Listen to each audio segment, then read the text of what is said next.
dangerous.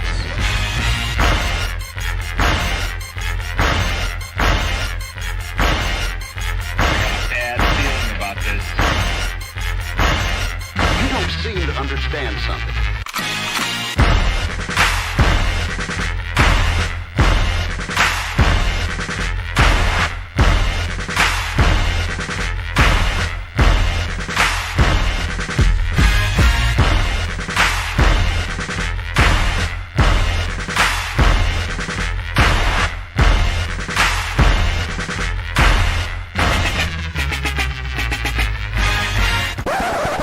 The thing that I like most about being a dad is that I see that I'm about to impact the world.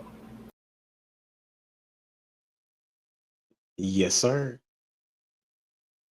What's up? It's your boy Humble Dad back with another edition of Humble Dad Podcast. Got a great show for you this evening. How do I know? Because I said so. And we typically do. We provide solutions and conversations revolved around marriage and relationships and all those things in between and beyond. Today, we're going to be talking about why women should have realistic expectations. And I came to this particular conversation because, or thought, however you want to put it, based upon some of the things I've been watching and people that are giving conversations talking about what they want in a man. And I thought it was pretty interesting of what it is that they desire. And so, as well as having conversations with men, trying to figure out what they say women want, right? And so we're going to talk about it today and see what the people say. Hey, I want to give be my own sponsor today. Shout out to Glenn's Houses. I'm closing on my second house in 1 month. 2 in 1 month. So shout out to me and all those that have helped me get to this particular point. So if you need a realtor in the DFW area or even Texas, just holler at your boy. All right, so we're going to welcome to the stage. And the first question is, what is the best genre of music? And we're going to start with none other than Prototype. What's up, homie? What's happening, Captain? Did you do the clap? I tried to. I'm always Someday we're going to get that worked out. feel like the Cosby Bell. No, man. The best genre of music. I mean, I'm definitely gonna go with hip hop. You know what I mean? And I would particularly say that '96 was the best year of hip hop ever. Who was in '90s? It was Tupac and Biggie and Pac released All Eyes on Me and Machiavelli. That's when AT Aliens came out. Okay. That's when Reasonable Doubt came out. That's when It Was Written came out. Busta Rhymes released his first solo, I think. Yeah, that was a heck of a year for hip hop. So Yeah. 96. Yeah, I graduated that year too. Kobe did too. So you're right. That was a dope NBA draft class too. So '96 was a dope year for sure. What was that? The Kobe and was it Kobe, Kevin Garnett? Iverson, Nash, Ray Allen, just to name a few. You know what I'm saying? I think they have 4 Hall of Famers out of that. Hey, appreciate you being here. Hey, we're gonna welcome to the stage none other than the one that's always smiling, Jamie in the. Hey, thank you for having me. Absolutely appreciate you for being here. So I've been sitting here because I like all genres, right? Except for heavy metal. So I would say R&B. Like R&B is to me the best. I guess maybe because I can sing all them songs, right? Like so it You really can is sing about me. along or you can sing them. That's two No, different. I just sing along. Okay. I mean like I can't hit all those notes.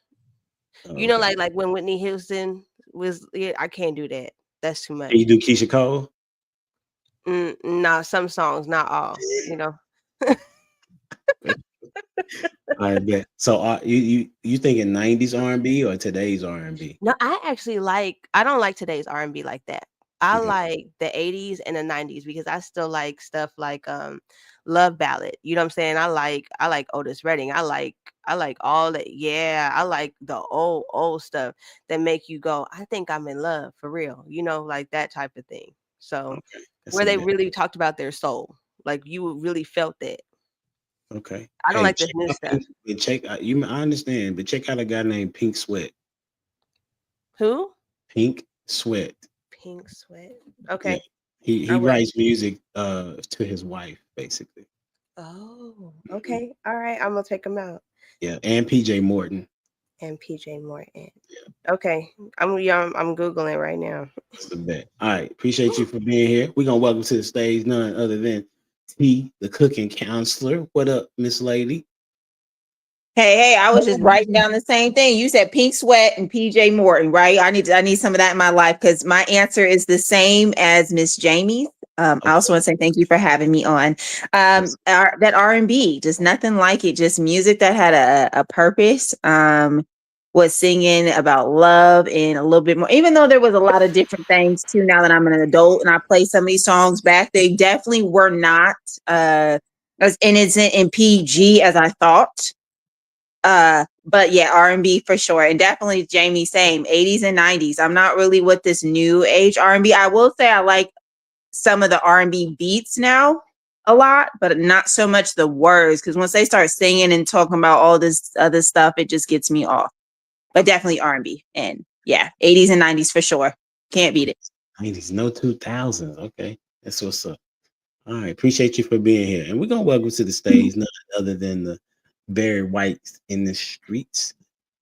Lost in translation. What's up, my Come girl? on inside and get yourself something cool to drink. Hey, What's good, homie?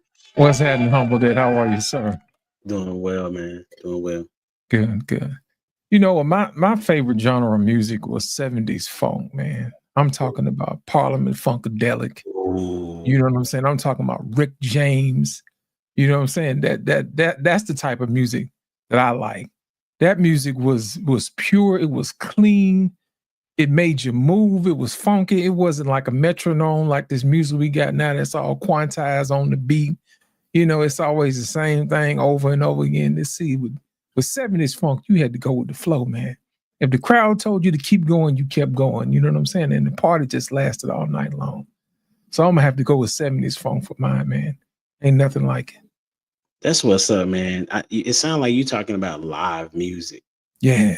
and all the instruments. Oh yeah. That's when folks played and wrote their own music and stuff, man. You know what I'm saying? That's what's up. Being able to transition at any time. That's and not right. have to follow a track. I'm with you. That's what's up. All of those are really good. And I was trying to figure out which one I wanted to go with. The one that I would say that I listen to the most is Christian hip hop, right? People like Caleb Gordon. I performed with Lecrae a couple times when I was doing my music thing. He's solid to a degree, and depending on what it is. Another guy that's new, his name Mike Teasy. He pretty dope. And then another guy that climbed the charts for me. His name is Hovey. He rocks out with Lecrae. It's just a whole bunch of them. But you know, when I was doing music, it wasn't this many good artists as it relates to music and the way that they put their words together. So and then you can still worship to it. So oh, and shout out to KB. Forgot about KB and things of that nature. So I would say for me, if I wasn't listening to that, I would listen to what it is that y'all talk about as well. So we're gonna get it started, man. I'm really excited to hear what y'all have to say about this evening's topic. I thought about it in the way that I want to transition. I'm gonna ask the different question first. And the question that I'm gonna ask first is, what's the difference between having high standards and having unrealistic expectations? I thought that was such a phenomenal question when I would read back over it. And so as I, take time to give you time to get your thoughts together, we're going to start with prototype. What's the difference between having high standards and having unrealistic expectations? I wouldn't, man, that's a hard call because I think high standards kind of comes to a point of knowing, comes with work. You know what I'm saying? Work and experience. So like if you put work into something, into yourself, and you've been through some things, and you know what I'm saying, I can understand you having some high standards because you've built those standards like on a building block. You know what I'm saying? Like, I don't eat at certain places anymore. Like, I haven't eaten fast food in a long time. You know what I'm saying? Because I've come from this part. I no longer eat at Applebee's, which, you know what I mean? It's just, you just stop eating at certain spots because you grow up. Unrealistic expectations comes with a lack of work put into that. You know what I'm saying? It's like a kid saying, you know, your teenager. I don't know if y'all got teenagers, but your kid's coming up to you like, "Hey, could you buy me a car?" Y'all see it? Yeah. Can you buy me a car? Like, where y'all think this money come from? You understand what I'm saying? That's different from saying, like, I'm no longer going to buy this type of car because I've had that car, and now I've made myself valuable enough to get a more reliable car that I like, that's a little bit stylish, that I like. You understand what I'm saying? So that's the difference. It just comes with work that you put in versus no work. That's a good thought, man. Who you got going next? Let's go with Jamie. So when I think about a standard, I think about like your core value, like the core values that you have. Those are the non-negotiable things, like the standard as to which you live. So when you meet somebody, you're like, okay, do y'all have the same standards? Like, do you believe in working out? Do you believe that you should have a relationship with God? Those type of things, like a standard, right? A set standard. An expectation, I had to kind of look that up to see that. And so an unrealistic expectation would be saying, I want to lose weight, but I don't never work out. You see what I'm saying? Like, I want to drop this weight, but I want 6-pack abs, but I don't want to do a crunch. Like, you know what I'm saying? Like that's an unrealistic expectation. That's my way of thinking of that, right? So it's like, I want a good man, but I'm a terrible woman. You see what I'm saying? I want peace, but I cause chaos. That's unrealistic expectation. And so that's what I look at. That's what I feel like the difference is. And I think that Prototype said it well too, is the same way. I just said the same thing he said differently, but basically. Like, real quick, do you think that women think that they are horrible? No, women don't think they're horrible, but that doesn't mean that they're not, though. That would be the part, though, when for a woman to, if most women don't think that they're horrible, then that's going to be a challenge, isn't it? It takes, you know, what I've like doing these interviews, it's what I've realized, and this is just from doing the interviews, it takes a bad relationship for somebody to like do the introspective. So it takes somebody picking a bad relationship for them to be like, am I the problem? Like, and that's just what I've like seen, like even just doing, like listening to their stories. It's like they had this really bad relationship before, then they did the work, and then they met their husband. A lot of the times, you see what I'm saying? Because up until then, they feel like there's nothing wrong with them, or that they are getting what they're praying for, but they are getting who they are in that moment, is what I've seen. Seriously, for real. Like when I go back and listen to the interviews, I'm like, okay, I could see there's a pattern here. And I even had a conversation with a girl today. She's not African American either, where she had, you know, a bad relationship here first, and now she's engaged to, you know, the guy that she's going to marry. But she had a terrible relationship initially, that made her go, I think I need to do some work. Do you see what I'm saying? So I kind of say this: if somebody isn't checked at a young age about the things that are wrong with them, they're going to go into adulthood thinking that they're fine. That's why you got workplace bullies. That's why you have people that don't do work and think that they're doing a good job. You see what I'm saying? Like if that behavior isn't checked early on, they'll walk into thinking that they're perfectly fine and they could do the same, create the same environment that they have excelled in wherever they go. That's good. Who you got going? T, the cooking counselor. Uh-oh. Thank you. So when I think I agree with Prototype and Jamie. I liked a lot of what you both said. But when I think of standards, I think of like someone's morals and something that's non-negotiable. Like my standards are here regardless whether you're here or you're not here. These are my standards. And then when I think of and then when I think of standard or unrealistic expectations, I think it's something that you can't attain yourself. So you're looking at somebody else to be able to provide it for you. When I think of unrealistic expectations, it's like you holding somebody to, a standard that you won't hold yourself to. For example, expecting your husband to be financially responsible, but you not. You ordering off Amazon every other day. Trying to have telling your husband he needs to save, but you're negative in your bank account because you haven't saved anything. So I think it's like when I think of unrealistic expectations, it's holding someone to a standard that you personally feel isn't attainable for you. It doesn't mean that it's not, but the fact that it's unrealistic means that to you, it's maybe not, but you're looking at somebody else for that standard because you feel as though they can, live up to it possibly. And then when I also think of high standards or unrealistic expectations, I think they're flexible, because I think when you have unrealistic expectations of people, you kind of just go, as much as you think that you're going to only accept the best, a lot of time you're just going to settle for what they're going to give you anyway, because people can honestly tell a lot of time when you are expecting more from them than they can give you, or when you're trying to use them, or when you're trying to, you know what I mean? You're completely out of somebody's league, but thinking that just because you're you, that means that you deserve it. And then something about the having high standards. I think high standards are something that you stand 10 toes down on. The other people can't really influence what your standards are. They can either, rise to the occasion, or you just gonna find yourself passing on or growing apart.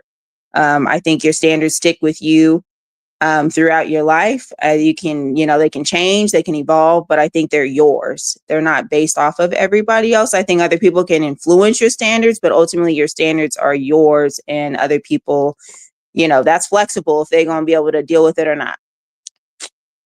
So I'm going to go with Lost in Translation. And hey, Dwayne.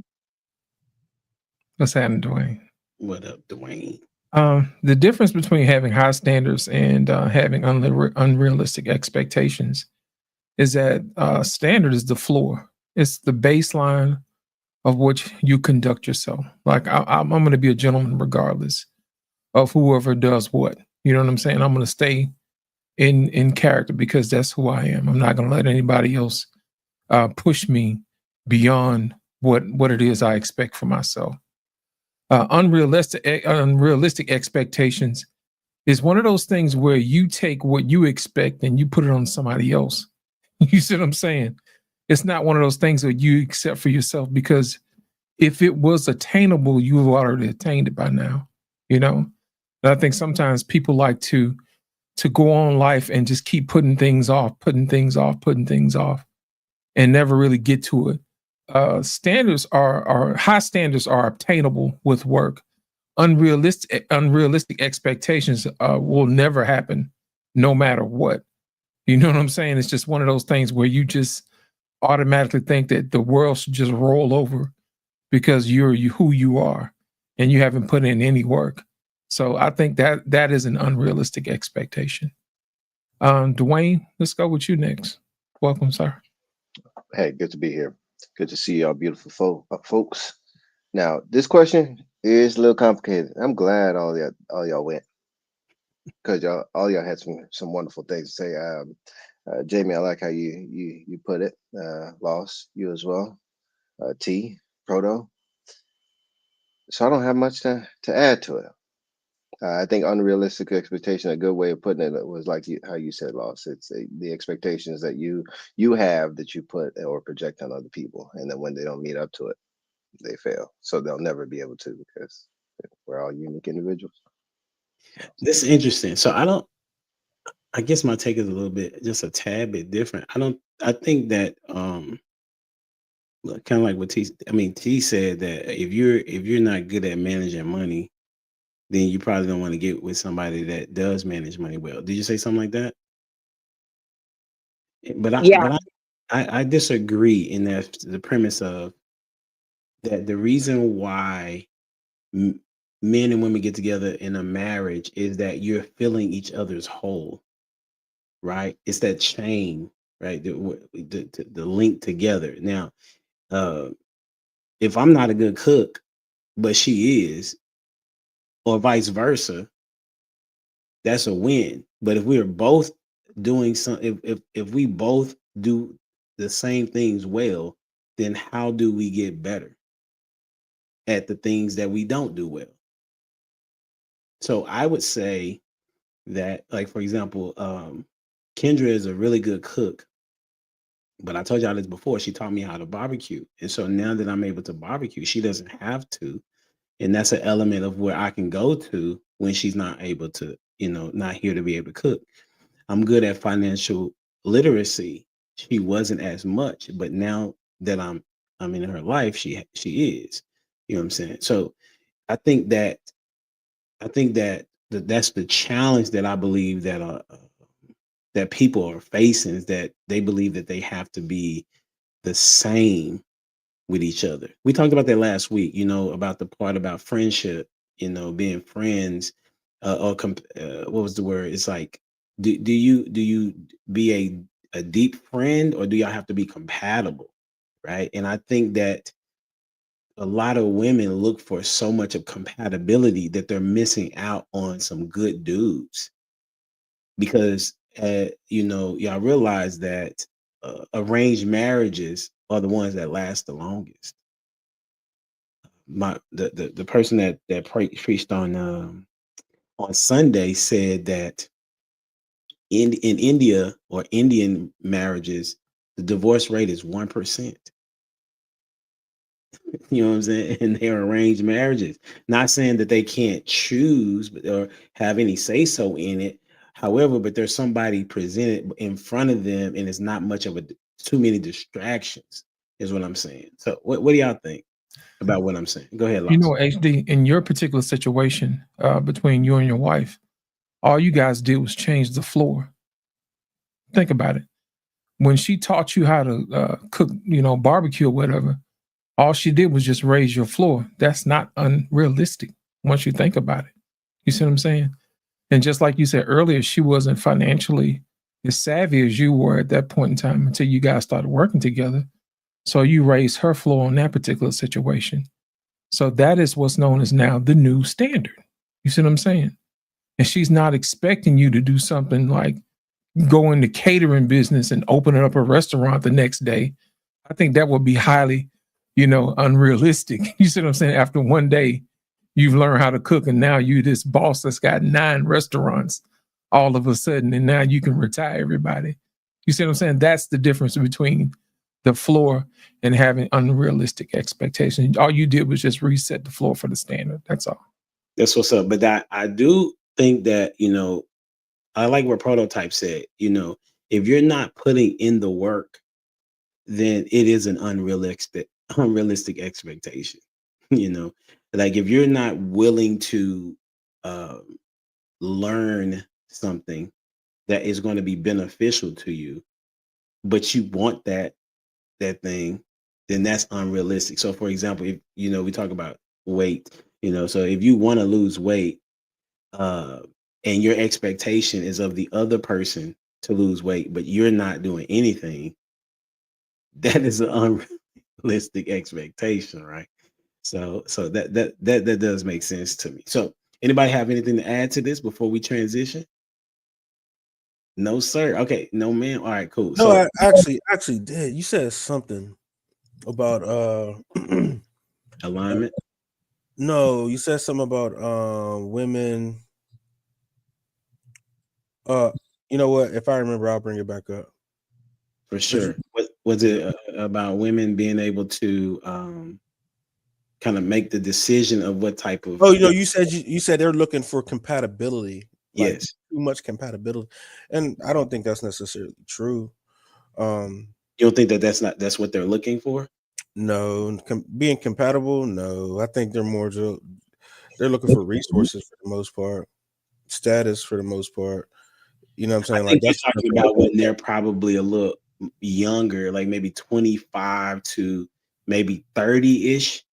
But if you like what's going on right now is the word compatibility. Yeah, I don't think it's As they I don't get think compatibility to them is how much more money he makes. okay. You know what I'm saying? It's always a financial value on that compatibility thing with them. Well, I watched this video today. I mean, every woman is different. Obviously, we have two women on the stage. They could talk to us about it a little bit more. But she was like, this guy was a good dude. Like I heard this several times that women say this guy was a good dude. Like he took me out on a really good date. He was a gentleman, all these things, but he just wasn't compatible to me. Or he just wasn't for me, maybe for somebody else. I've heard that before. Jamie, have you heard that? Yeah, I've heard that. What's your thoughts about that? Like when I hear it, it sounds to me like he wasn't adventurous or bad enough. Like he was too nice. Is usually what I gather once they start explaining. It felt too boring. And so women equate sometimes compatibility, or like they have to have this this feeling that they think that they have to have, and usually that comes from like an aloof type man where they're having to guess. Women like to figure things out, right? Like you can tell that they like to boss people around and they like to figure things out. And it starts young. I don't care what nobody say. I be watching these children and I be like, what is wrong with these little girls? Why are they so bossy? And why are they in everybody's business? Right? And so that starts very young. And so imagine is what they try to avoid saying nicely. Yeah. And so what they like is somebody that is like a mystery so that they can either conquer it or they can figure it out. But my thing to that is, and this is the well, it's not a compatibility thing because women are boring generally. They be boring asking for somebody that's a bad boy or something, but you're boring. Or they want somebody to make them laugh and they're not funny. Like, it's not an equal balance thing. It's entertain me because I'm boring. It's perfect though, because it's the unrealistic expectation. I'm expecting for you to feel something, some mystery in me that I feel that you should do because I can't do it for myself. Because without the drama, life is boring. That's interesting. T, tell me this is not so. What's your thoughts? Because I know y'all. I'm gonna go ahead and say that it is so in a lot of situations what Jamie said, but to also I very much agree, but also to add to what she said, I think that sometimes what gets interpreted as boring in my mind gets interpreted as friendly. Because there are men that you can date and initially it's like when the sparks are hot, this and that, it's cool. It seems like, the chemistry's going, but over time you start to realize, man, I really like you. We have fun together, but we are better suited as friends than we are as lovers. And sometimes it takes time because sometimes you don't know if somebody's going to be your friend and it's just going to be a friend or if it's going to be a lover. So I think sometimes, yes, the boring thing that does happen, but I also think when women say boring, I also think it has to be factoring how long have you guys been together? And the things that you're trying to do when you're trying to get a woman's attention or a man's attention is going to be a lot more frequent dates, probably a lot more, these entertaining things when you're trying to get to know each other versus once you do know each other, life should slow down a little bit. That doesn't mean don't go on dates, don't have fun. No, definitely keep them dates going, date night and all those kind of things. But I think that when you're getting to know somebody, the expectation is probably that you guys are going to go out a lot, be in public settings, be around friends all the time because you're getting to know someone. I don't even trust you yet. So yeah, we're going to go out to eat with my friends and yeah, we're going to be in crowds of people. I don't know you yet. But as we date and get to really know each other, it is just going to be you and me. And then I also think there's different levels to it, like where it goes from just dating to like, okay, now do y'all move in? Because sometimes moving in with each other, you're going to learn things about somebody where maybe it seemed like, man, this is going to be my forever. But then really y'all move in and you're like, man, this ain't it, but you're still cool. You're better off friends. So I think that sometimes it gets perceived as boring, but sometimes it could just be different. Also, another thing I want to say is different interests. I think that sometimes when you're getting to know somebody, at first it's going to seem like you have a lot in common, especially say you meet at like a sports game, you meet at a club, you meet somewhere where you guys are both doing something you're interested in. It's going to seem like, yeah, you have a lot of interest in each other. But I think as time goes on, you really get to see somebody in their day to day. Do you really get to see like, man, are we actually compatible? I got a question for y'all. I think this is transitioning to that. I was going to ask the question of like, what is a realistic expectation of a man to a woman and a woman to a man? And I may ask that later, but y'all made me come to this particular question. It's about where is it? It's a what it's about the question about how men have to reach a standard. Well, let's get that question together first. Like, what is a realistic expectation that's okay? You know, like what is something that a woman should expect? Give me like 3 things that a woman should expect from a man. All right. Talk to me, Lost in Translation. What you got? Well, the 3 things you should just expect is availability. You know what I'm saying? You got to be there. You know what I mean? Communication is the other one. You know, and you got to be, you know, what she like. I think a lot of times when we have these conversations about whether or not you like somebody or not, it just boils down to whether you think that person is sexually attractive to or not. All this other stuff that we talk about is just, you know, water under the bridge, man. You know, I have to spend so much money or so much time to figure out whether I like you or not. That's a waste of time, man. I don't think we're being honest when we have those particular conversations. I really don't. I think people put up barriers and bridges for people they really don't like and just hope they fall away to the wayside until they get the point. You see what I'm saying? But 9 times out of 10, if a woman is really digging you, man, she's not gonna put up all these barriers and stuff for you, man. You can do whatever you want to do if they like you. You know what I'm saying? But as far as all this other stuff, all this 100 dates and all this other stuff, you about to get your time waste, bro. I'm just telling you. That's just how it is. Prototype. Yo, let's go, Proto. 3 realistic things that women should expect from a guy. Integrity, discipline, and a third one, man. I don't know. Just that could be whatever their preference is at that point. You know what I'm saying? If he's funny, if he's tall, if he's muscular, if he has a big head, I don't know. Whatever they want. But but as long as they put discipline and integrity there, you know what I'm saying? Whatever the third one is, could be whatever they flavor. Okay. So how would they know, or how long would it take for them to know if a guy is disciplined and has integrity? It shouldn't take that long at all, especially if they're around. Like, you know what I'm saying? If he says, if he works out and, you know, you go to the gym with him, and if he says, man, I got this is the workout plan, we got 10 sets of this and blah blah blah blah that. If he only do 7, answer, you know, you got your answer already. You know what I'm saying? So workout dates be the best. Like, y'all should always work out. That's good, bro. That's good. You know, a lot of women don't like working out, but that's a good one, bro, for sure. Yeah. But even if it like walking is a workout, just so y'all ladies know, like walk around, you know, see what he not gonna buy you at the mall. You know what I'm saying? Y'all can do one of them. You feel me? Yeah. Jamie, what you got? What are 3 things that you think that are realistic for a woman to expect from a man? I'm gonna. Okay. Don't do See, you're limiting me to 3, right? So you can tell me as many as you want, but don't tell me that you finna borrow somebody else's. yeah, I'm at to list a couple of theirs. That's not. I mean, like that's realistic. Why are you? okay, listen. Okay, you can give me one of prototypes. Or Yeah, one one of each. So okay. definitely, I'm gonna get one of each. I got you. I I got bet. you. I got you. I got you.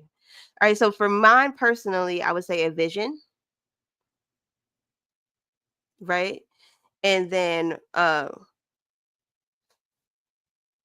leadership skills. So like because you can't, I mean, if you don't have leadership skills, then I can't like follow you, right? So I need to be able to see that you're able to make decisions and be able to convey what you want done, as a leader would. The other one I'm going to steal though is open communication, integrity, and then the consistent effort, right? What do you mean by consistent effort? So kind of like what Prototype said about like going to the gym, and if he said that he's going to do 10 but he does 7, right? If he tells me he's going to call me at 8 but he knows that he cannot call me at 8 because work is running over, but he shoots me a text message and say, hey, I'm about to be 30 minutes late to our phone call, that is an effort. You know what I'm saying? It's like, okay, look, I can't call you right now, but best believe I'm going to call you as soon as this is done. Right? So is making that effort to let me know I am prioritized some way in your life, or you're trying to make me a priority. You see what I'm saying? That's where the consistent effort comes from. I'm not saying change your whole life, but think about me, or as I should you. You get what I'm saying? So that's really Prototype good. has something to say. Yeah, what you got, Proto? Showing a woman that she's a priority in your life is a slippery slope, because then they'll treat you like a lame. Why do you make this so hard sometimes, Prototype? Good God Almighty! Like, He does make it hard. but he's being realistic though, right? Because yeah, if you do it with the wrong woman, because the challenge. Matter of fact, what's crazy? I'm about to be teaching some men to be ready for marriage, starting March 1st, right? And one of the things that I recognize about women is that they go too much on their feelings, right? And so because they go too much on their feelings, the guy may say something that may have been crazy that they may have said, and they won't stay with it just because that one time he may have said something crazy, right? And not only that, y'all kind of change with the like y'all are the seasons. You know what I'm saying? Like y'all change depending on, is there a vibe? What is the money that he making? Is he gonna be good to my kids? Which makes sense, right? But there's so many things that are playing through y'all head because of past relationships. Men too, don't get me wrong, but I'm just saying with women, they think a lot with the emotions of how this guy is making her feel, as opposed to how does he how are you able to fit into his vision? You know what I'm saying? And am I attracted to him enough to be a part of his vision? What's what I'm thinking. What you got, Jamie? What you about to say? I would say I agree with you on that. I think what has happened is a lot of women have come into a relationship and had a vision for the man. Hey, right? That's where you come in, trying to change the man. He's not there yet. He doesn't know what God has called him to do. So a woman will go in there and she could see that what he has potential to do. And a lot of relationships are strained because she'll walk in there trying to change this man into the vision that she has for him, right? But then again, it's unrealistic because she's still at a lower level as well. So she wants this man to elevate and be great, but she's yet not the helpmeet for that. So what the disconnect is that a woman may be able to see a man's vision, but she is not even willing to accept, when a man knows his vision, she's not willing to accept that man because she can't fix him. It still goes back to the dynamic of a woman thinks early on in her life she's bossy and she thinks she knows everything, right? But if we look at the Garden of Eden situation, how did Satan tempt her? Because she wanted to be more wise, right? So it is a woman's innate nature to want to think that she's smart, right? She wants to be fed wisdom. God had to command her to be under subjection to her husband, because it was not something that is natural to a woman to be submissive. God had to say, and you will be you will submit to your husband. This is after that, because she was out of order in the garden in the first place. She didn't get, and I want to say this, she didn't get one fruit. She got multiple pieces of fruit off of that thing, because when she ate it the first time and it didn't work and make her wise, she's trying to figure out what's going on. That's why she said, "Hey, Adam, you try this because it's not working for me. Like I'm not seeing the change." But it's a woman's thing. She wants to be more wise than she wants to be in a relationship. So that's why a man that's aloof and thinks that he's a good talker and he's charming and he gives her information, she's more intrigued by that man than the friend that is always there for her. She likes to think that she's learning and being more wise. And that's just the truth. You'll see it, because you'll see a man that is trash, but he's a good talker. He's a good talker and he seemed like he know what he's talking about. How do you think all those cult leaders become cult leaders? Who are their first initiates? Women. Every Pimps time. too. Come on now. Man, let me get Dwayne in here. What you got on it, Dwayne? Let's 3 things that you would say would be, I guess 3 things that a woman should be expecting from a man. Should be expecting? Yes. Oh, okay. Let me make sure I wrote this down correctly. He will not and should not be as emotional as you. Ooh. All right. He does not see the world like you do. And then, I don't know how y'all missed this one. He should have a penis. I don't know how y'all missed that one. My dude. Yeah. I know it's 2025 and things are looking brighter, but we still gotta be on. Dwayne, that's optional these days, man. That's why I said it. That's an expectation. That was that second one though. I need you to expound on that before T goes. Expound upon the second one. You said he shouldn't think like you do. Yeah. Or see the world like see the you world do. how you do. That's a dumb statement, but break that down for me. Yeah, I mean, like I'm watching it with my son now, and as he comes to me and he's like, "Oh man, that was so cute." I'm like, "Hey, where you get that from?" You know where he got it from. He got it from his mom and his sister. Okay. Go ahead, Proto. He can't say cute. At what age does that go out the window, Prototype? Whenever he wants to. No, I'm asking you, Prototype. What age does a young man around you is not able to say cute? Refer to something. Forever. So yeah, no, he's lying. This ain't my at the basketball court with the fellas. Look, I'm manly enough to say whatever I want to say. So if the last time you used the word, if you're saying a kitten is cute or a puppy's cute or that girl's cute or saying anything's cute, that's corny. That's corny. Okay, no, let me get to the point. When you're around your dudes, when you're around your fellas, we don't refer to things as cute, right? Whenever, oh man, that's a really cute outfit. We don't do that. If it's cute. No, wrong. No. I don't care how much fur it got on it, okay? I don't care whatever it may do or whatever it don't do. Cute. You've never said those are some cute Jordans.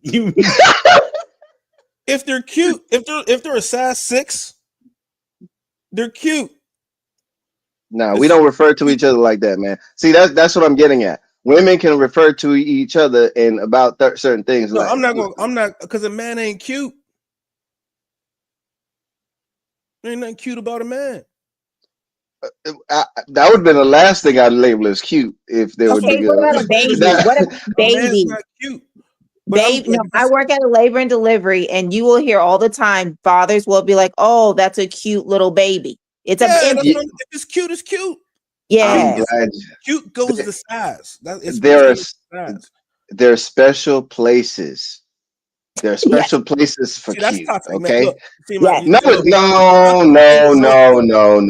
what my shirt says? Toxic and healthy. Yeah, you got that fake toxic masculinity going on with you, bro. No, sir. No, because I'm thinking about it. Like as I listen to my wife talk to the girls, like we don't talk like that. We don't talk like they do.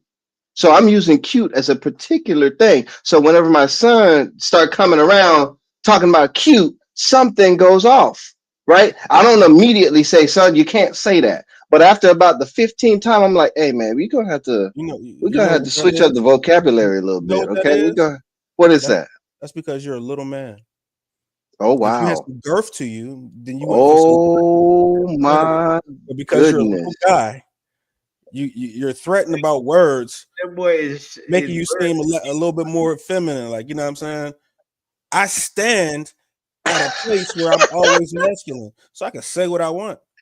Man, I don't care if you 6'6", man. Some of them That's now I'm are telling fruit you as that get out. that's why you have a problem with the word cute. No. What I have an issue with. Pray on it. Pray on it. No, this ain't nothing. Ask God about It's that's for my son, right? And especially like the climate. Thankfully, again, I may mention this. Where is my hat? I'm sorry, I failed y'all. Where is my hat? Okay, because where we were heading with this whole LGBTQ stuff, right? Like, there's a distinction between feminine and masculine energy. What I'm doing is separating between the two. Men should not have feminine energy as a majority. It should be a secondary. They're capable of it, but it shouldn't be the dominant. That's what I'm saying. So I'm not saying as for my son, cute shouldn't be in his vocabulary. It should be limited. Okay, he's not going to go around. Okay, how about this? Whenever he gets to snapping and stuff, doing the feminine stuff, that's where I'm like, as a father, I got to come in and be like, hey. And if I play dumb, talking about, oh yeah, I don't want to bring around this prototype toxic masculinity. I don't want to do that. No, hell no. No, I'm gonna say something. I'm gonna say something. Hey man, hey, you're gonna have to that lip on that wrist. You're gonna have to. you and seeing like, oh, this is the way I should be acting, opposed That's the difference that I'm saying. to Whenever hold on. They know Let who me daddy is and they want to be like me. let me clarify something. As on my wife's side, she has one brother on my wife's side. Mostly females on that side. Whenever we go to a family event, it's predominantly females. Predominantly female. Whenever, as for my son, he'll go and spend time with his aunt and stuff. So he's around a group of females. So in that, he'll pick up off that energy. And whenever he now comes around me, referring to certain things, I'm like, that's odd. All I'm saying is my spider senses start to tingle a little bit. Like, it's because he hangs around with a bunch of females. So as a male, I, like you say, have to then be able to rub off that masculine energy onto him. Now, there's a thing called mama's boy. It's a thing for a reason. It's real, right? But then there becomes an age where there's a separation from that. And that's where I asked you, when does that stop? When does the little boy stop referring to things in more of a feminine way and start to adopt the masculine? That's all I'm saying. So there's a difference in what I said. He does not see the world that you do. We don't see everything as cute and flowers and blossoms like that. We don't. That's a really good point. As you transition to like son husbands, because that is definitely a thing. Because there are a couple of NBA players and NFL players that seem to be son husbands. T, what you got? This is a longer conversation than I thought we were gonna have. I mean, hey, just dialect. Hey, But Okay. to add a little bit to what Dwayne said, when you have daughters. Speaking of talking to daughters, if they're talking away, I think it comes down to relatability. And with him being bigger than his daughters, having a masculine energy, a deeper bass in his voice, men conduct themselves differently. There comes a way of like how you relate to your daughters. And it's just like the way that you're talking to them. You're around them, you're kind of picking it up. I think now when you're doing the mannerisms and all that, I think that that's something different. But I think it very much depends on the context and there's more to like how, like you said, the word cute. There's scenarios I hear grown men who are just so happy crying that they had a baby. So happy, so in love that they had a baby. They just brought in a human. Who's to say, is that masculine? That's a father, feeling an intense moment, bringing a life into this world. It's a beautiful thing, but to some that could be looked at as feminine, but I just look at it as a father who is embracing a very happy and loving time, and he's just showing his feelings. There's nothing wrong with crying or expressing in that way to me. That's still masculine. You're here for your woman, you're here for your children. That is as masculine as it's going to get, especially in the time like delivery. But I also think, like Dwayne said, it very much depends on context, how frequently you're doing it, and the nature. There's a lot more to it than just like the word itself or the word itself. I think it's also your energy and what else you're giving off. But 3 things that I think that expectations that of men. I think what to add to what Dwayne was saying was emotionally intelligent and regulated. That doesn't mean that you can't, you don't have emotions, but you don't lead with them. You're aware of your feelings and that, but you don't lead them. They don't lead you, you lead them as a man. I think that you don't respond and react to women. You are in the ways that women respond and react to you. You're a man. I think there's going to be definitely differences, and it should bounce off. Not that you're not going to have times where you get, upset or anything like that, but I think that when you're emotionally intelligent and aware, that it won't escalate to a situation where you lose your cool in a way that could take your future from you. And I think that there's a lot of things that go into that, but I also think that it comes with healing and growing, right? I think that there's sometimes a lot of broken people trying to love. So that's a lot harder to be emotionally aware and intelligent as much as you think you are. If you haven't done that work, as Lost said earlier, was talking about earlier, like if you don't do the work, you're not going to reap those rewards, in that way, where you got to do that work, where it's one thing to walk the walk, it's another, or talk the talk, it's another thing to walk the walk. So I'm sorry. I mean, No, sorry. Just saying, like, men just like being like emotionally intelligent and regulated doesn't mean you don't have emotions, but they're definitely not the same as a woman. There's a stark difference. Even if you use the word cute, your energy should give off you're a man and everything through and through. And then I think an expectation of women should have of a man is that he's accountable to who he says he is. Not meaning that he doesn't have flaws, not meaning he's perfect, but he's accountable to who he says he is. And then lastly, I would say honest. As honest as you can be to yourself, to others, to the woman that you're talking to. And so I think those are the things that when I just heard of everyone talking and kind of what came up for me, and also like a man of your word. I think for men and women, in my opinion, I'm not saying words don't matter to women and women aren't held to standards with words, but I feel like as men, like being a man of your word, like that's all men got sometimes is your word and who you say that you are. So I think that if you say, you're going to do this, then do it. And if you're not, then not. And whoever's going to be for you is going to be able to rock with who you are as a man, who you are standing to your word, who you are being honest about it. So that's just my take. No, that's good. Did anybody have something they wanted to say? This is a very interesting dialogue because I'm trying to, when you have conversations, you're trying to figure out where you want to transition to because of all the things that y'all said. Because when you talk about emotional intelligence, that's something that has to be learned, right? And I don't mean to sound sexist, but it is a sexist statement. I don't think that most women have emotional intelligence, but they're the ones that's in charge of these young men having to learn it, right? What do you mean, Proto? I'm gonna explain real quick. Like, for example, emotional intelligence to me is being able to read the room, right?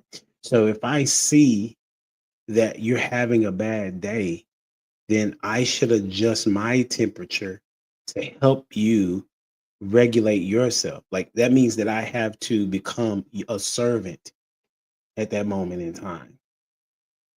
But oftentimes, what I've seen and heard is that women are not teaching that to their sons and daughters because they're very emotional to their own kids. If the kid is not operating from the position of how they want them to, then there may be yelling, there may be hitting and things of that nature. They don't really regulate their emotions that well. Because I know sometimes that happens to me at times. If you continue to do something, then I'm gonna check you. But what I've seen with just single moms for sure, they seem to be a little bit more emotional than dads that are connected with their wives. What you got, Jamie? So I have to like look at it like this, right? We say that may be true in their homes, but that would be inaccurate outside of the home. They're able to be emotionally regulated and to read the room at their job. So what it is that people don't have patience for what they have created. But also you have to look at the generational to that, right? What have Black people been taught to do? It's hit first, ask questions later, right? It's threaten first, try to understand later, right? And it's not even understand. Do you know how Black people apologize? Once we whip the kid, right? And this is, I mean, it may not be everybody, but what I've seen is you go whoop the kid, you begin to feel bad. You don't go and apologize. We don't even teach our kids how to apologize. We go in there and say, "Are you hungry?" Right? You remember that game that you said you wanted, you still want it? That's the apology. So we know we were wrong, but it's hard for us to show compassion to us. But let that same thing happen at our job that provides income or a need to us, right? We gonna apologize at that job. We're gonna acknowledge that we were out of order. So it is a selective outrage. So you're saying it's a selective emotional intelligence? What you're saying? Yeah, definitely. Because we're able to, we know how to do it. We know how to do it for who we need to do it for. Remember, see, we're taught to, when we go outside, we have to be better than everybody around us for us to even get a little bit of acknowledgement or consideration in an area, even though we're better. Like we feel like we have to work harder just to be like, okay, this is a good worker. Maybe I should give them a promotion. That's just because that's what we're told, and that's what history shows. History shows is that, like, I was talking to a white guy and I said, white people have good ideals, but Black people sure do know how to execute them. If you make our job hard, we know how to make that bad boy easy, right? All those inventions that they stole from us, it was because we wanted to make it easy. We was tired. I don't want to iron like this every day, so I'm going to make an ironing board, and I'm going to make an iron. I don't want to light this lamp and burn my fingers no more, so I'm going to help you create the light. Mm-hmm. You get what I'm saying? Like, so we know how to execute, but what we don't know how to do is have compassion towards each other, because who's going to get all this smoke that's within us? Who's going to get, because I feel like we get degraded outside of our homes. We're not able to emotionally tell the people like, hey, you're not talking to me right. I don't like that. Right? Because our fear of losing our income and our livelihood is so much stronger than whether we abuse and ruin our children. And that's the truth. You know what I'm saying? You even have avoidant parenting. You have parents, we have mothers, single mothers, that they will say, I've been working. It's avoidant parenting. So sometimes you work so much so that because you don't know how to be a parent. So what you'll do is let the kid raise itself, or the TV raise its kid, or the school raise its kid, and pray that they come out right. And your excuse in the end will be, I had to work. I had to provide for you. But what it was is, I don't even know how to deal with your emotions because I don't know how to deal with what's going on with me. You teach? That's really good. That's really good. Go ahead, finish. Go ahead. Oh, no, that was it. I just wanted, because you were right in a sense, but I think it's very much selective, right? We have more patience with the outside world. And that's where it says, like, a woman in her relationship will say, I don't know what my man needs, but you're able to read the room at your job. You're able to be the work wife at your job. You're able to make sure your boss got everything that he needs at his job, right?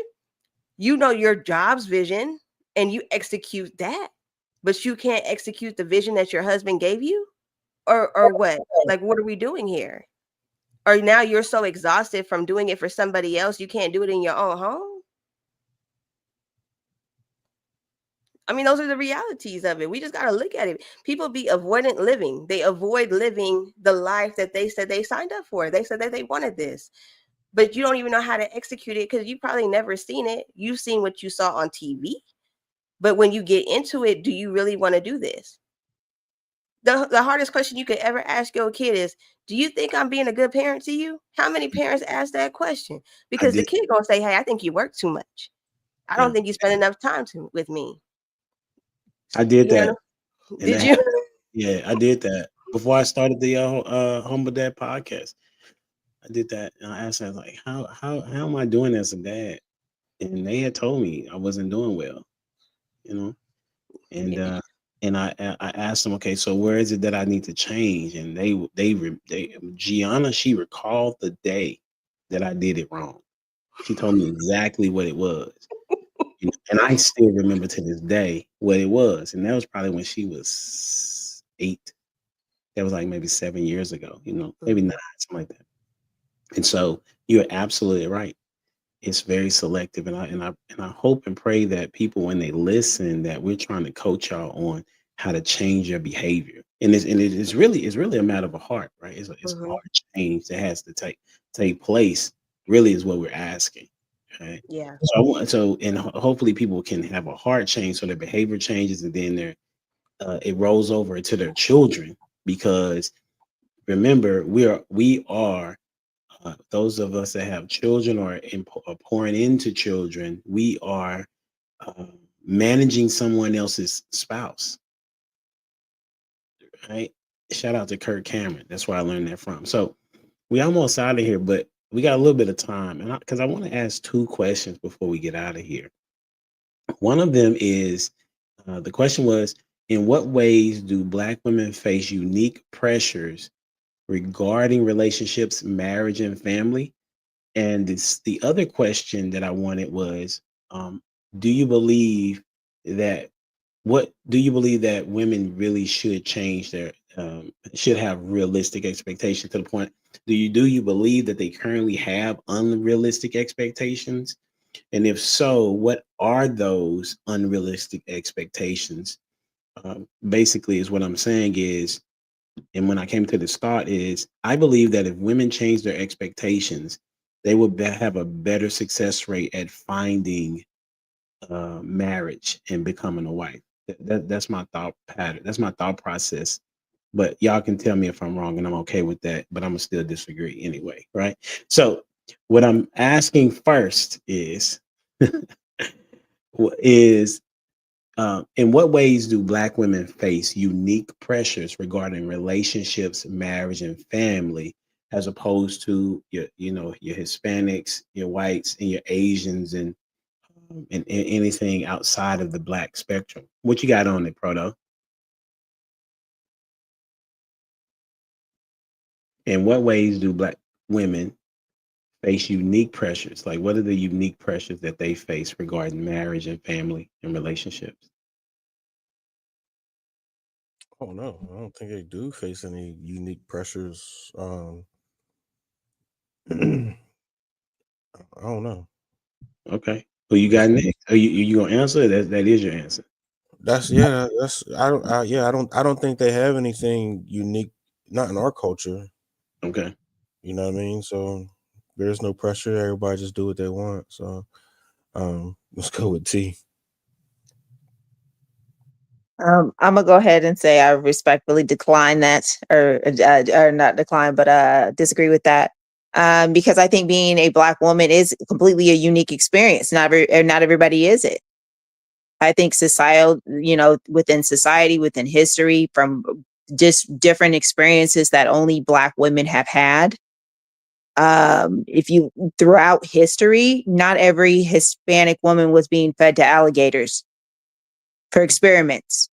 in slavery, or not saying they didn't face slavery, but I'm just saying like certain types of it, or more recently, or still not being even compensated reparations or fair land. There's a multitude of things that affect the Black man. And if it affects the Black man in a lot of ways, not every single way, but in a lot of ways, it affects the Black woman because we birth Black men. They come through us. But we're talking about relationships. Yeah. Yeah, no. So what I'm saying is that I do think just that in general, just the history of a Black woman is probably the most unique history, in my opinion. I think that's unique. I think that is a unique experience in itself that not every woman has just because she's a woman. I think being a Black woman or a Black man is probably the most, unique and challenging lived experiences you can have. Not that you can't overcome it, not that you can't rise above it, but because of the things that have happened in history to try to stop it from being what it is and the potential of who we can be. So that's just me. Can I clarify what I meant by there are none? Sure. Sure. Black women aren't expected to get married. Y'all aren't expected to, have kids under the right nuclear family. Y'all aren't expected to submit to your husbands. Y'all not expected, like other cultures are held accountable to that stuff. Black women are not expected to do that. It's kind of a surprise when y'all do things the right way. So there are no expectations or pressures for Black women to have, is what I'm saying. There are none. I think that's what's perceived, but I think if it wasn't, you wouldn't see so many Black mothers, so many Black women who have been wives, so many Black women that are wives now, because a lot of us do have married family members. I come from a bloodline where I have a lot of family members that are married. So it was very much an expectation that if I brought children home, that was my husband. And I did that. That does, that may be for what but for my family where I come from, the children that I'm raising, I would hope that they would have the standard that if you're going to become a parent, you're also going to be a husband and a wife first. Yeah, now, do I as a collective? No, but I do think that there's more of that than you would think.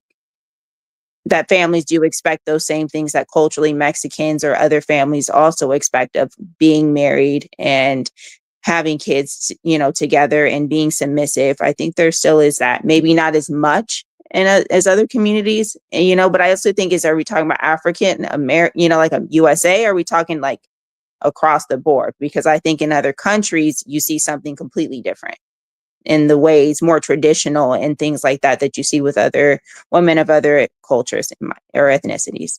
Yeah, we don't want to go there. I think what I hear what he is saying and versus what Prototype is saying, culturally, there's not that expectation from Black women because Black women have currently said that they don't believe in these things. But T is saying from a family dynamic, like if you were to do that within the family, because Jamie talked about this about in her family, right? That there was this shame, so to speak, right? But so maybe in a particular family, but in cultural, I can understand what Prototype is saying, because if women literally change the expectation, such as what has always been said, marry before you carry, like if that was a thing that Black women would say, hey, listen, I'm not finna hold your seed if I ain't got your ring. You know what I'm saying? So if that was a expectation, then you would have to, things would be really different, is what I'm saying, right? So what you got on the question, Dwayne? Oh man, I had to consult the AI for this one. Bruh. I did. You did what Jamie did. She's a scholar, okay? Don't let the glasses mislead you. She's a scholar. All right. So what I came up with, or what AI came up with, in the United States, the racial group with the highest percentage of children growing up without a father is Black children, approximately 57.6%. Now, it's not females, but just to look at the high number, the next one I think is Hispanic at 31%, and that's a huge gap, going from 57 to 31. So I think it's the challenge is the role model. Without that role model, is difficult to follow, or know what to do. So I think you're working at the back of the field from those other other races per se. They saw what it looked like to be in that nuclear family, mom and dad, and even in some instances, whenever it's not even healthy, they fare better, just because of the presence of the man in the house. Because even from that, you could learn from a bad example. At least you had the example, rather than not having any at all. So that's the unique challenge, is how disproportionate fatherlessness is to the Black community. That's really good. Loss, what you got? I don't think that men and women have the proper expectations of what a marriage should be. And just by listening to the conversations that we have, I got an analogy. I didn't use AI, so I'm going to take you guys slowly. Okay. Earlier, the women were talking about how men should be exciting. You know what I'm saying? I akin that to peaks and valleys. The peaks are the tops of the mountain. That's the excitement. That's where you can see for miles and miles. And what women do is they choose men based upon those peaks, those good times. Well, here's the thing. Men don't choose their women from peaks. Men choose their women from the valley. You see what I'm saying? Because we spend most of our time in the valley where it's safe. And that's where everyday normal behavior takes place. That's everyday normal day life. That's Monday through Friday. You know what I'm saying? Sometimes Saturday, the everyday work that we have to do into a marriage. Men pick women based upon the everyday stuff. They prepare themselves for a wife who is going to be in the valley. Now, I will say this, they don't mind visiting the mountaintop from time to time to have a good time, because you're supposed to. But taking that woman with you on that journey to the mountaintop is also a part of that bonding that's necessary that couples have to do. But when women choose husbands, they choose them from the peaks, and they never really think about the valleys. They just jump from peak to peak to peak, and they never really look down in the valley. So that's the main reason why they complain on a Tuesday. Like, I'm tired of cooking because it's Taco Tuesday. You know what I'm saying? I don't want to wash clothes on Wednesday. You know what I'm saying? You don't ever take me out on Friday. You see what I'm saying? They're living life from peak to peak instead of living life valley to valley. Because once you think about it, most of our time of our lives is spent in the valley. Just think about it. When mountains melt and you have water, all that stuff comes from the mountaintop to the valley. That's where you're nourished. Most of your plants survive in the valley. You see what I'm saying? Your home is set in the valley. And a lot of times women don't like to come down to the valley. They like to stay up on the peaks. That's the reason why when they were talking about excitement, they were talking about the peaks. And whenever you talk to guys, they always talk about, you know, my wife is a good cook. You know, she's a wonderful person. She raises the kids. I can always talk to her. That's valley talk. You see what I'm saying? But sometimes when women talk to their guys, they'll be like, well, girlfriend, what does he do? You know what I'm saying? Well, did he buy you a purse? You know, did he take you on vacation? Those are those Instagrammable moments that they look forward to so they can tell to their other girlfriends all the exciting things that they do, in essence, validating who they are. But the problem with that is that's not everyday life. And it sets a false expectation for our families. You see what I'm saying? Because think about it. How would you feel if you opened up Facebook or Instagram and you saw a couple and all they did was go on vacation all the time? You would set a false expectation for everybody else. And then everybody has this false expectation. Like if your husband don't take you on vacation every week, you know what I'm saying? That's going to be a problem.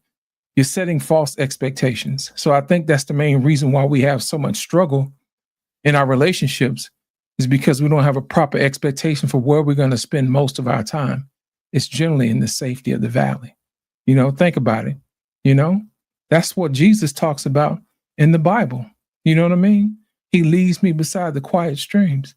The streams are in the valley, man. They're not in the mountaintops. Think about it. And I think that's the main reason why our relationships are not where they need to be, because we don't have proper expectations. We need to have those conversations. Bruh, I so appreciate you. I can see the picture in which you're painting, because obviously I'm a visual person, but I'm also a math guy. So I'm looking at graphs when you're talking to me, when you're talking to us about these hills and the valleys and how men think, how women think.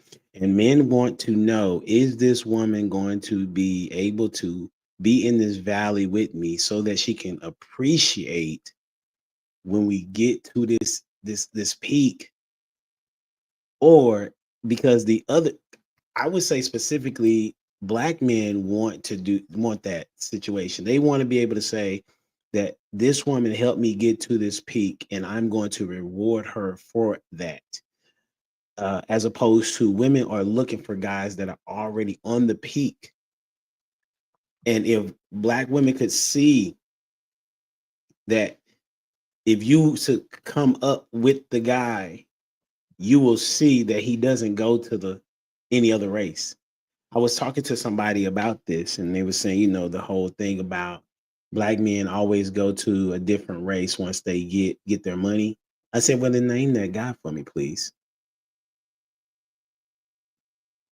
I said, the only guy that the main guy that I think people could probably name would be maybe an O.J. Simpson, a Jamie Foxx. But if you go and just start naming Black celebrities, like high clip of 80 plus, from LeBron to Steph to Babyface to Jordan changed, but he was with a Black woman first. You have even Jalen Hurts. You have if you want to talk about it, Barack Obama. You know what I'm saying? He was the president of the United States and he had a Black woman. If you say, everybody talking about that's a question, but that's what he married, right? And so it's interesting that women want to be with a man that's already at the peak. Well, you can't really see how valuable you are.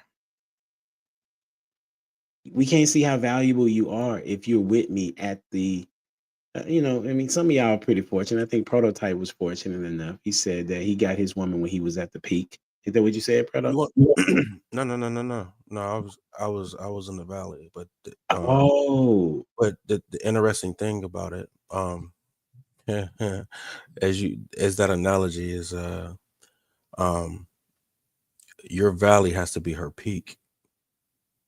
That's crazy, Prototype. Bars. You know what I'm saying? So that's just what it is. So that's why women like to date up. So like if I'm a superstar, you know what I'm saying, on my low days, in my valleys, dating a regular girl is easy because I'm a superstar. You know what I'm saying? She's going to do everything, show me everything, do anything to be there because I'm a superstar. But even though I'm in a low time, maybe I got cut from a team or whatever, she's still with the superstar in her eyes because she's just a regular girl. Now, if I had another celebrity with me and I'd get cut from a team, I'm no longer, you know what I'm saying, XYZ. Think about like Tony Braxton and Curtis Martin. When Curtis Martin's not in the league no more, he's not with Tony no more. You know what I'm saying? When Curtis Martin's at the top of his game, he got Tony Braxton. Like, you understand what I'm saying? So it's one of those things where now you go back to, you can always date a regular girl if you're a superstar and vice versa. So it just depends on tier. So your valley has to be her peak for it to actually work. I got to make sure I find that clip. That's 119, homie. That's really good. We gonna last question. And it's basically what we talked about as far as like what the title of the show is. Why should women have realistic expectations, or what would that do for women and men if women had realistic expectations? And you can tell us what is an unrealistic expectation that you believe that women have? Or you can go directly into telling us what it would change if they had realistic expectations. And we're going to start with you, Dwayne. What you got? Man. Prototype. Good answer on the last one. I had an inner turmoil going on as I'm like, you know what?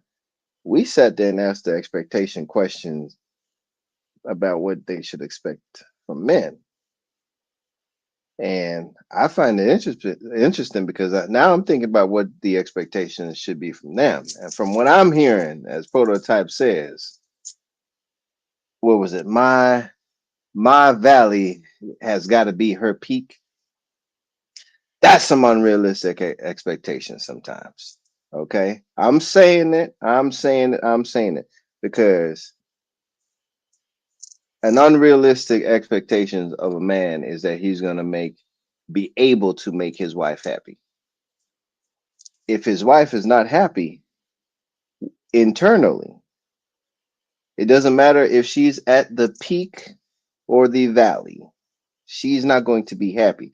So whenever you say, as for your valley, I'm looking at it from the standpoint of, if they ain't happy, they ain't happy. Yeah, I said it. So if they ain't happy, they ain't happy. It don't matter if you in that valley that you're in, the fact that she don't want to be there or have the expectation that she shouldn't be there.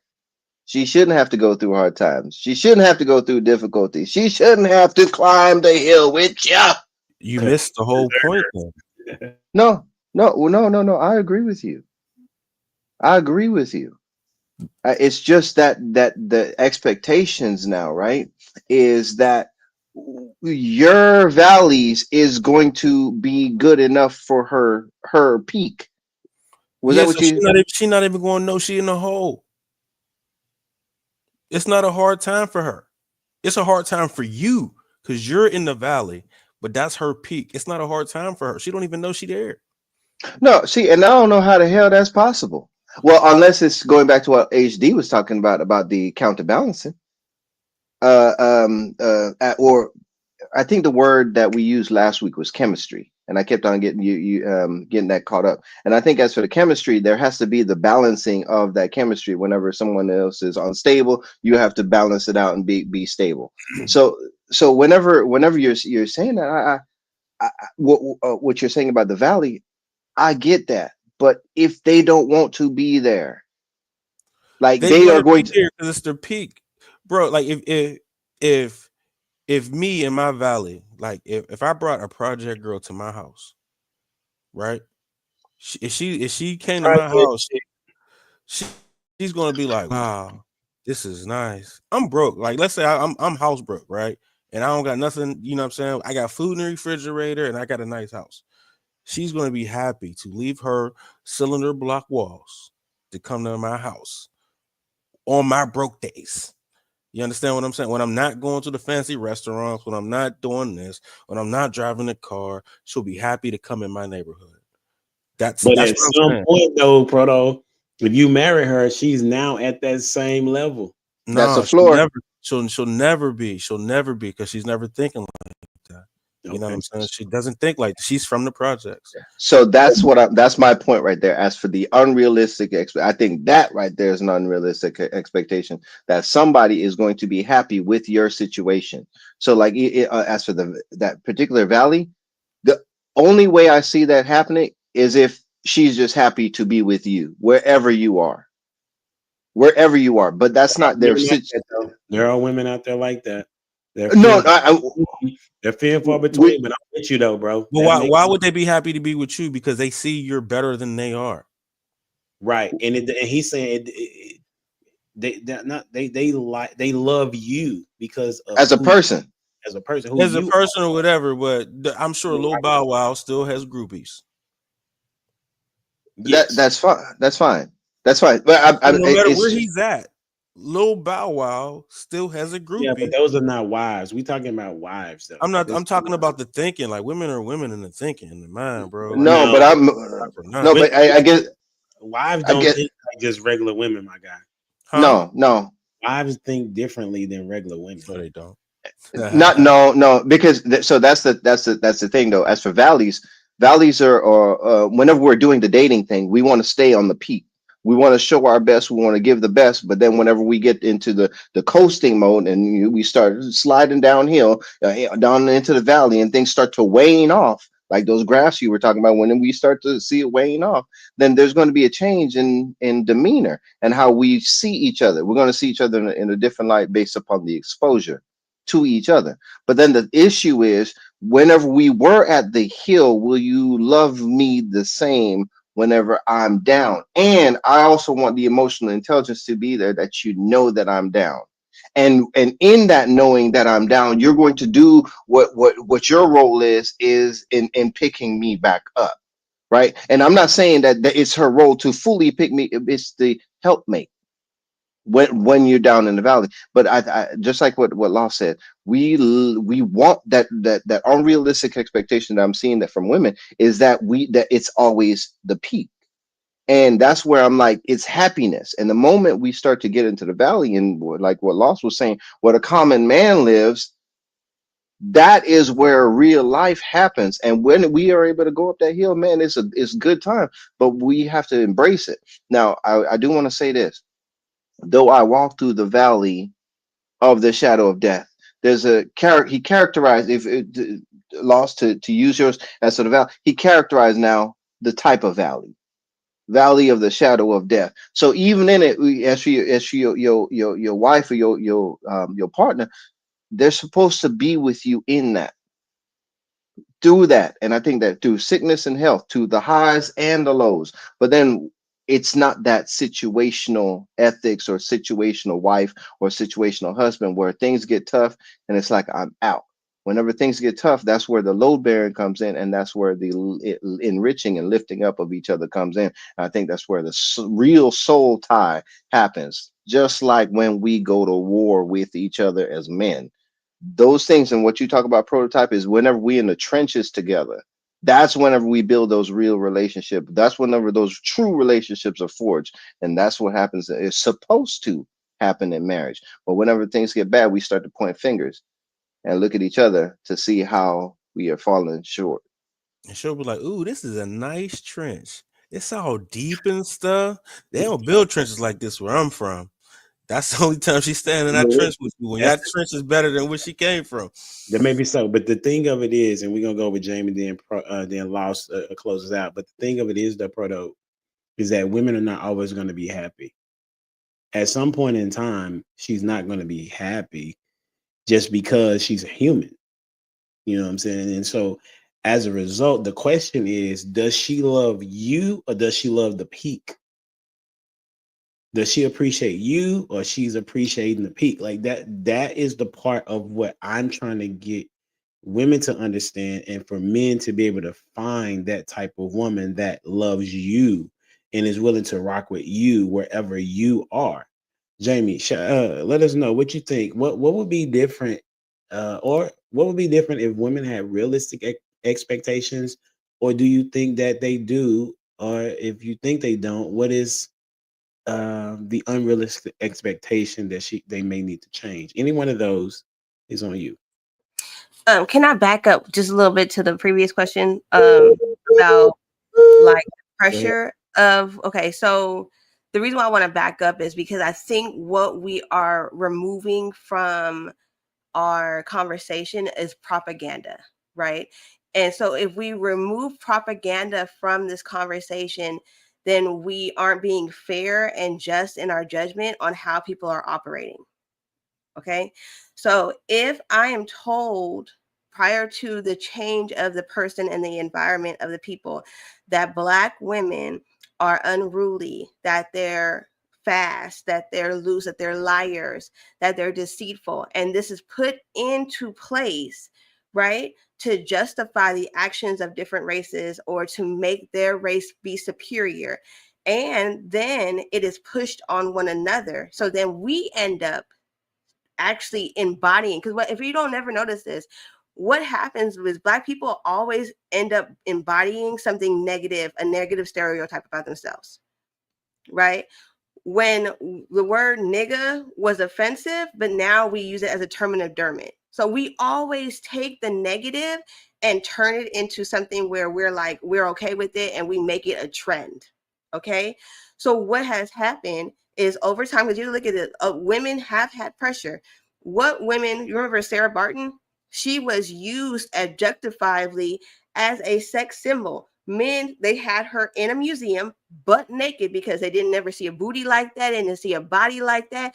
Not only did they have her in the museum like a object, they would touch on her and feel on her and do all kinds of things to this person, right?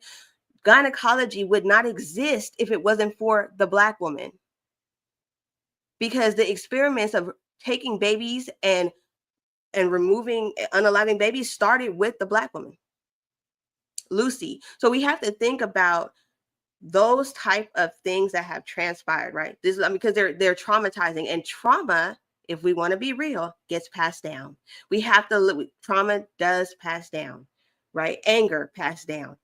All it does is intensify until somebody says, "Hey, I don't want to take that on in my bloodline." Until we are able to acknowledge, like, "Hey, granddad had a little bit of anger issues, but right now I'm on 10 all the time. I can't even figure out why I'm on 10." But I think with the propaganda, which was instituted intentionally, and then we adopted it as if it's our part of our culture. That's why I thought it was kind of funny when before we started, and I said, is there a difference between a nigger, and Black folk? And I'm just being honest, like, and we laughed about it, but there is a difference, right? Right? It's a real conversation to have. Am I having a nigga moment or am I having a Black moment? Okay. Because that's just what it is. And so even in other cultures, they have those things, but we're always on display. We've always been objectified. And that's why our sins and our transgressions are the loudest, right? And that's why it's so much more noticeable. And it also affects not just our community, but other communities. We think that we don't have as much influence, but we really do have a lot of influence, right? And so I'm not justifying Black women's actions. What I'm saying is, if we have to change the propaganda that's being pushed about us, not one by just words merely, but by our actions and how we conduct ourselves now. And that's just really how I would sum that up. But we have to look at our past, because I think I put a video in the chat where this little girl was accused of something that she didn't do. And the entire time, to justify them accusing her, they said these things about her, and that wasn't true. She was 14 years old and she was wrongfully convicted. We have to look at our history. It's that bad. We don't want to look at it, and they don't want to look at it either, because if they look at it, all they did was project their ugly qualities onto us, because we were not those people. Their real qualities, and now we adopted it. Now we are loose women, right? And one more thing. With that being said, you have to remember how many Black women are bitter, right? The older ones, they are bitter. And they tell the younger ones, you don't need a man. Make sure you have your money right. Make sure you go to school and have your own thing. They do say these things. They say them. And it may not be publicized, but it's true. So now a woman goes and she gets the help she needs, and she says, I'm happy by myself, because she didn't learn how to be happy and then to integrate that happy into a relationship. She just wants to make sure that she's safe, right? That's where the Black women were like, I choose a bear over the man, right? Because of integrated bitterness. You don't even know if the next man is going to do you like that, but you didn't have to see grandma get done wrong, because a lot of times we didn't even know that grandpa had other things going on. We didn't know. My grandpa had a whole 3-4 different lives. I didn't even know. He was the best man since sliced bread to me. I still think like he's great, but I didn't know. And it wasn't my business to know, because the way that he took care of me was just fine for me, right? But I just think that we don't factor in the most important things: environment, propaganda. What was the agenda? And how can we change that agenda? Because we got influence. We all have a level of influence. that can tackle this problem. But I'm telling you this, these little girls, they like danger. Okay? They like danger. And it doesn't matter the race now. So now they're all influencing each other. I listened to a little Caucasian girl today, and she was like, I like him because he just doesn't give me the attention. I said, the guy that is really nice to you, your friend, that's your husband. She said, oh my God, don't tell me that. Now listen to this. This is what, a 12-year-old. Don't tell me that the guy that really listens to me and takes all my phone calls really likes me. Oh, that can't be it. I want the bad boy. I said, where is the world going? So because we have adopted this and made this mainstream, because they use us to make everything negative mainstream. Think about that. They use the Black influence to make everything mainstream. That's why Sexy Red was so popular. And then you see all these girls wanting to be divas and hoes and short shorts and all of these things. This white girls too. I'm not obliviating any race because it's coming across the lines, right? So we could take that same influence and switch the game up. But we have to say, hey, I'm not going to fall into your propaganda no more.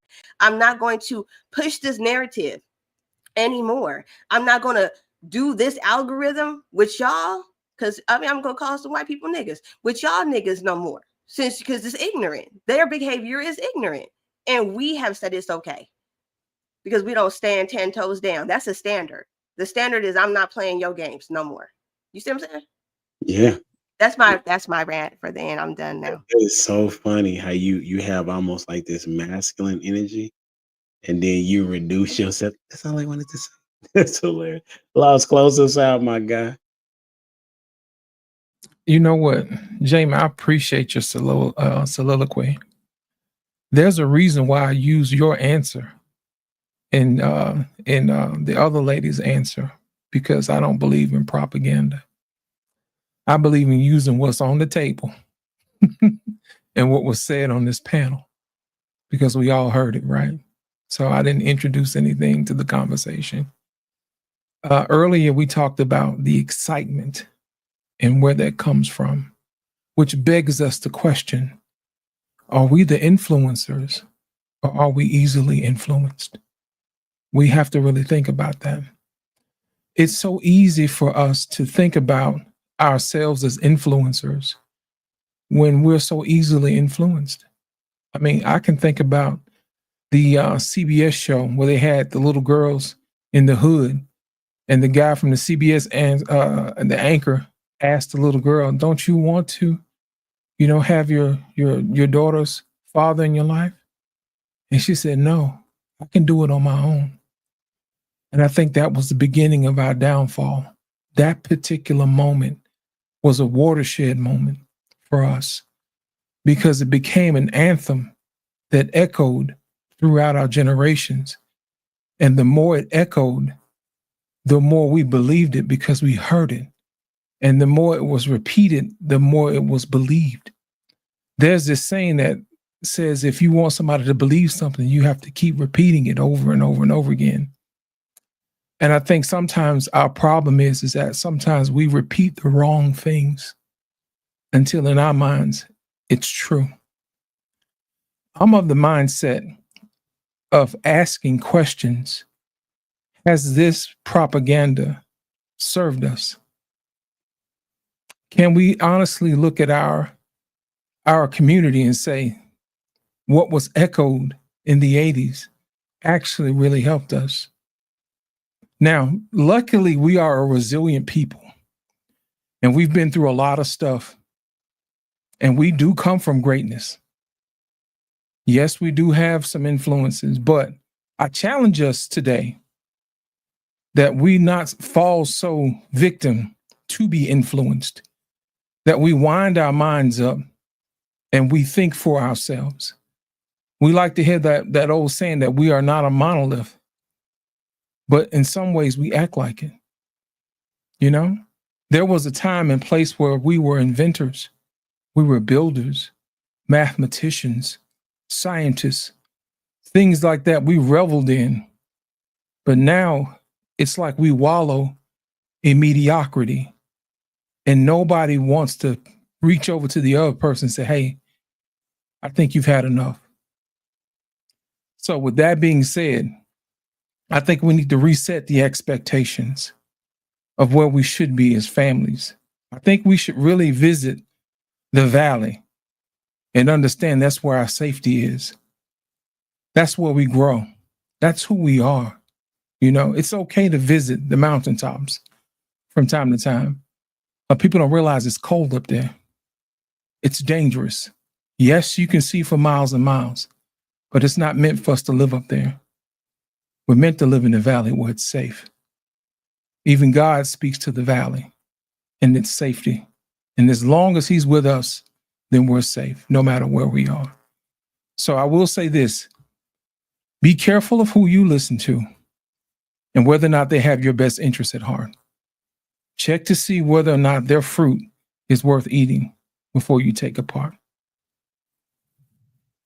That's what's up. That's always a good advice, that you make sure who it is that you listen to, as well as I tell my students, check what it is that they've said and not just believe what it is that they've said. And my take is, what I want in this particular conversation is for women to go back and revisit the items in which we talked about what are 3 things that women should expect from men. I think that would be a very good place to start as you talk about trying to build your list, or looking for a man, as well as listening to the pieces of, you know, looking for the guy that is working in the valley to reach his peak, if you will, and be able to wanting to have someone on that journey with him, right? And as one lady said yesterday that taught the lesson, she said, you also have to be patient and know that it's God's timing and not yours for when it is that he would have you to be with someone, but you got to be ready. You got to be a wife before you can ever be a wife. You know, so I think that this is a very good opportunity for people not to get triggered in hearing that you got to change. But like I said in a clip the other day, you're going to have to change. Men and women are going to have to change. If you want to be a husband, you want to be a wife, then that is a part of the relationship that allows you to get to where you need to get to. Y'all working together, right? And intertwining. Somebody's growing at some particular point in time. Somebody's learning, and vice versa. You're working together, and you're always going to be changing, because you're not going to be the same person. There's not even close that I'm the same person that I was 5 years ago. I think a lot of me changed after my late wife passed. I became a different person with that particular trauma, and how I communicate with people, how I love people, how I cherish people, you know, and how I don't deal with a lot of mess either. You know what I'm saying? Like, so it's so many different things that have transformed me to be a different person. And so with that being said, I really appreciate your time. Proto, you got something to say before we get out of here, my guy? No, I was just answering that question. That's all. That's a bet. Well, I appreciate y'all, man. Hey, I don't know what I think we're going to do a part 2 next week, because I had like 6 questions that I wanted to talk about. Jamie, if you find somebody that willing to take your spot in between these times, you interview like 800 people a month, and you can't recommend nobody. That's crazy. Until next time, we out here. Peace. Doses.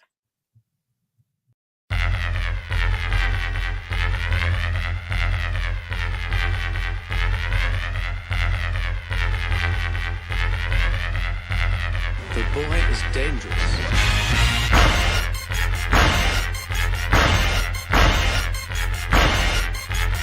Bad feeling about this. You don't seem to understand something.